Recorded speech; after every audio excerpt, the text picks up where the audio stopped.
नमस्कार दोस्तों, महाभारत की छोटी छोटी कथाओं में आपका स्वागत है।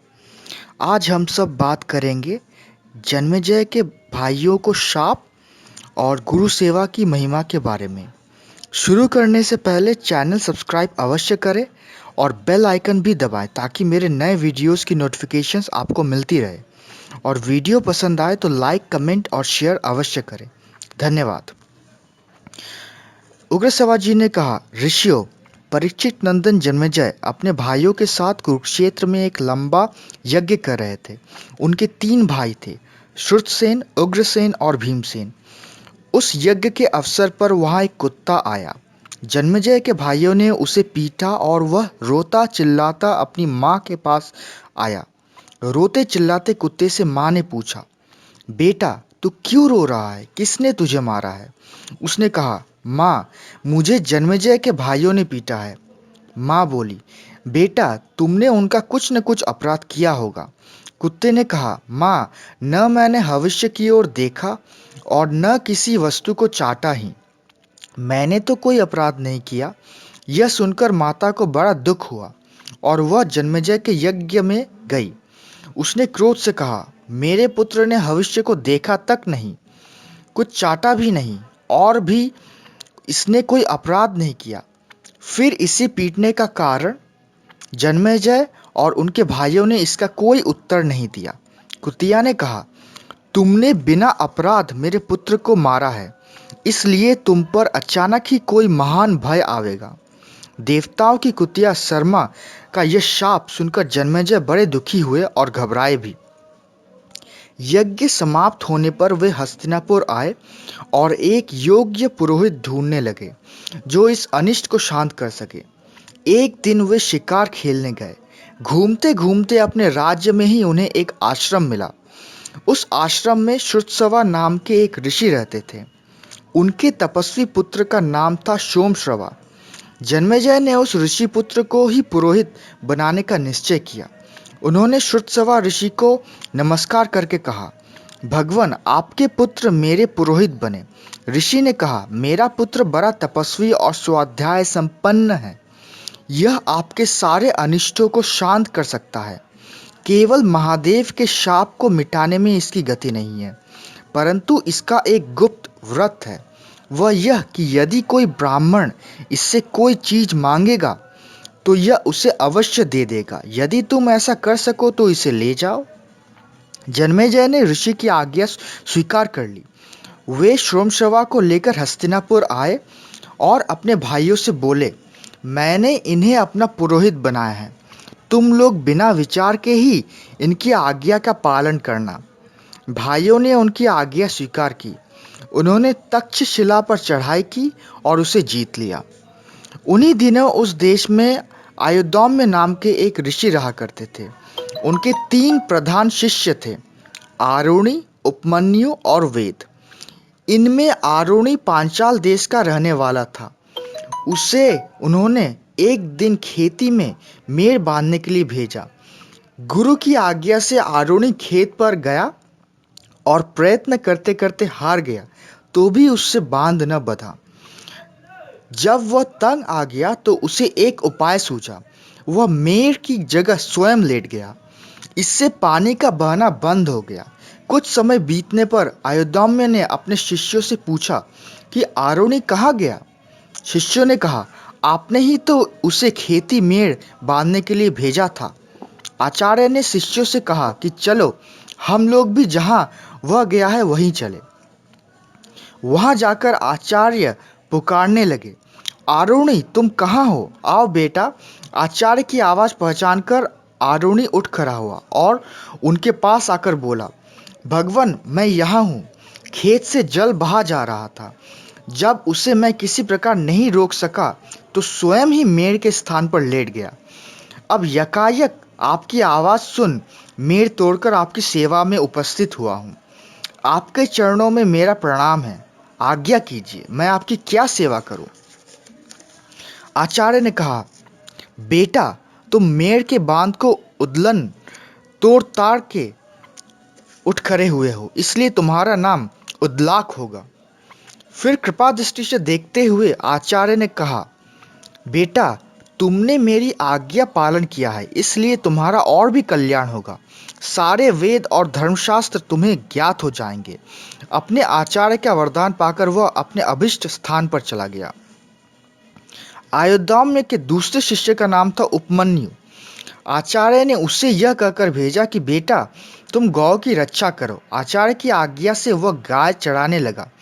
दिन भर गाय चराने के बाद सायंकाल आचार्य के आश्रम पर आया और उन्हें नमस्कार किया। आचार्य ने कहा, बेटा, तुम मोटे और बलवान दिख रहे हो, खाते पीते क्या हो? उसने कहा, आचार्य, मैं भिक्षा मांगकर खा पी लेता हूँ। आचार्य ने कहा, बेटा, मुझे निवेदन किए बिना भिक्षा नहीं खानी चाहिए। उसने आचार्य की बात मान ली। अब वह भिक्षा मानकर उन्हें निवेदित कर देता और आचार्य सारी भिक्षा लेकर रख लेते। वह फिर दिन भर गाय चराकर संध्या के समय गुरुगृह में लौट आता और आचार्य को नमस्कार करता। एक दिन आचार्य ने कहा, बेटा, मैं तुम्हारी सारी भिक्षा ले लेता हूँ, अब तुम क्या खाते पीते हो? उपमन्यु ने कहा, भगवान, मैं पहली भिक्षा आपको निवेदित करके फिर दूसरी मांगकर खा पी लेता हूँ। आचार्य ने कहा, ऐसा करना अंतेवासी गुरु के समीप रहने वाले ब्रह्मचारी के लिए अनुचित है।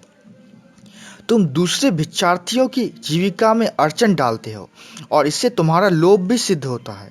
उपमन्यु ने आचार्य की आज्ञा स्वीकार कर ली और वह फिर गाय चराने लगा। संध्या समय वह पुनः गुरुजी के पास आया और उनके चरणों में नमस्कार किया। आचार्य ने कहा, बेटा उपमन्यु, मैं तुम्हारी सारी भिक्षा ले लेता हूँ, दूसरी बार तुम मांगते नहीं, फिर भी तुम खूब हट्टे खट्टे हो, अब क्या खाते पीते हो? उपमन्यु ने कहा, भगवान, मैं इन गायों के दूध से अपना जीवन निर्वाह कर लेता हूँ। आचार्य ने कहा, बेटा, मेरी आज्ञा के बिना गायों का दूध पी लेना उचित नहीं है। उसने उनकी वह आज्ञा भी स्वीकार की और फिर गायें चराकर शाम को उनकी सेवा में उपस्थित होकर नमस्कार किया। आचार्य ने पूछा, बेटा, तुमने मेरी आज्ञा से भिक्षा की तो बात ही कौन, दूध पीना भी छोड़ दिया, फिर क्या खाते पीते हो? उपमन्यु ने कहा, भगवान, ये बछड़े अपनी माँ के थन से दूध पीते समय जो फेन उगल देते हैं वही मैं पी लेता हूँ।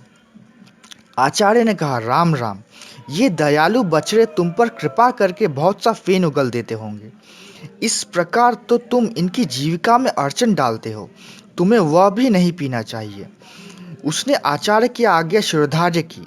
अब खाने पीने के सभी दरवाजे बंद हो जाने के कारण भूख से व्याकुल होकर उसने एक दिन आग के पत्ते खा लिए। उन खारे, तीते, कड़वे, रूखे और पचने पर तीक्ष्ण रस पैदा करने वाले पत्तों को खाकर वह अपनी आंखों की ज्योति खो बैठा। अंधा होकर वन में भटकता रहा और एक कुएं में गिर पड़ा। सूर्यास्त हो गया, परंतु उपमन्यु आचार्य के आश्रम पर नहीं आया। आचार्य ने शिष्यों से पूछा, उपमन्यु नहीं आया? शिष्यों ने कहा, भगवान, वह तो गाय चराने गया। आचार्य ने कहा, मैंने उपमन्यु के खाने पीने के सभी दरवाजे बंद कर दिए हैं, इससे उसे क्रोध आ गया होगा, तभी तो अब तक नहीं लौटा। चलो उसे ढूंढे। आचार्य शिष्यों के साथ वन में गया और जोर से पुकारा, उपमन्यु, तुम कहाँ हो? आओ बेटा। आचार्य की आवाज पहचान कर वह जोर से बोला, मैं इस कुएं में गिर पड़ा हूँ। आचार्य ने पूछा कि तुम कुएं में कैसे गिरे? उसने कहा, आग के पत्ते खाकर मैं अंधा हो गया और इसे कुएं में गिर पड़ा। आचार्य ने कहा, तुम देवताओं के चिकित्सक अश्विनी कुमार की स्तुति करो, वे तुम्हारी आंखें ठीक कर देंगे।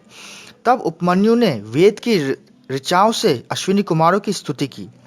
उपमन्यु की स्तुति से प्रसन्न होकर अश्विनी कुमार उसके पास आए और बोले, तुम यह पुआ खा लो। उपमन्यु ने कहा, देववर, आपका ये कहना ठीक ही है, परंतु आचार्य को निवेदन किए बिना मैं आपकी आज्ञा का पालन नहीं कर सकता। अश्विनी कुमारों ने कहा, पहले तुम्हारे आचार्य ने भी हमारी स्तुति की थी और हमने उन्हें पुआ दिया था, उन्होंने तो उसे अपने गुरु को निवेदन किए बिना ही खा लिया था। सो जैसा उपाध्याय ने किया वैसा ही तुम भी करो। उपमन्यु ने कहा, मैं आप लोगों से हाथ जोड़कर विनती करता हूँ, आचार्य को निवेदन किए बिना मैं पुआ नहीं खा सकता। अश्विनी कुमारों ने कहा, हम तुम पर प्रसन्न हैं, तुम्हारी इस गुरु भक्ति से तुम्हारे दांत सोने के हो जाएंगे, तुम्हारी आंखें ठीक हो जाएंगे और तुम्हारा सब प्रकार कल्याण होगा। अश्विनी कुमारों की आज्ञा के अनुसार उपमन्यु आचार्य के पास आया और सब घटना सुनाई। आचार्य ने प्रसन्न होकर कहा, अश्विनी कुमार के कथानुसार तुम्हारा कल्याण होगा और सारे वेद और सारे धर्मशास्त्र तुम्हारी बुद्धि में अपने आप ही स्फुरित हो जाएंगे। आयुर्दाम्य का तीसरा शिष्य था वेद। आचार्य ने उससे कहा, बेटा तुम कुछ दिनों तक मेरे घर रहो, सेवा शुश्रूषा करो, तुम्हारा कल्याण होगा। उसने बहुत दिनों तक वहां रहकर गुरु की सेवा की। आचार्य प्रतिदिन उस पर बैल की तरह भार लाद देते, वहां गर्मी सर्दी भूख प्यास का दुख सहकर उनकी सेवा करता, कभी उनकी आज्ञा के विपरीत न चलता। बहुत दिनों में आचार्य प्रसन्न हुए और उन्होंने उसके कल्याण और सर्वज्ञता का वर दिया। ब्रह्मचर्य से संपन्न लौटकर वह गृहस्थाश्रम में गया।